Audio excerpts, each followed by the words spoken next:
Pinayuhan ng pamahalang lungsod ng Caloocan City na iwasan munang dumaan sa Barangay 168 Deparo dahil sa report ng ammonia leak na nagmula sa isang planta ng yelo.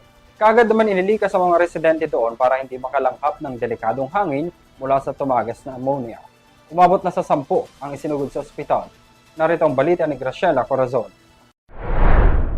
Ilang residente sa Barangay 168 Deparo, Caloocan City ang pansamantalang inilikas at ngayon ay nananatili sa mga evacuation center dahil sa ammonia leak na nanggaling sa isang planta ng yelo. Agad naman na rumisponde ang Bureau of Fire Protection or BFP Caloocan City sa lugar upang agad na magsagawa ng pag-iinspeksyon tulad ng pagsasara ng lahat ng mga valves, main electrical breakers at paghahanda at pag-install ng mga ventilation equipments upang mabawasan ang pagkalat ng mga mapanganib na usok. Ayon sa BFP Caloocan, 2 individual ang ngayon ay ginagamot sa ospital habang 8 ang napaulat na isinugod sa Tala Hospital matapos mahirapang huminga.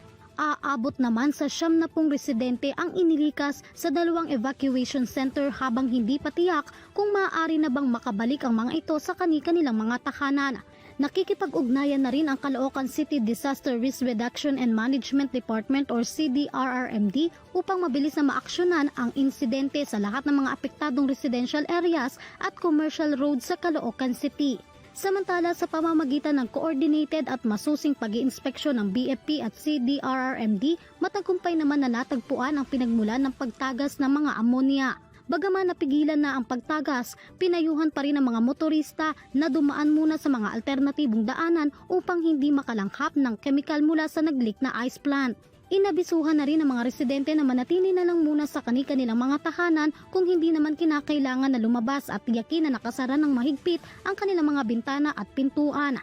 Maging ang pagsusuot ng face mask bilang proteksyon ay ugaliin rin upang hindi makalanghap ng kemikal at kung sakali man na makaranas ng pagkahilo o hirap sa paghinga, agad na magtungo sa mga pinakamalapit na health center o ospital para sa paunang lunas.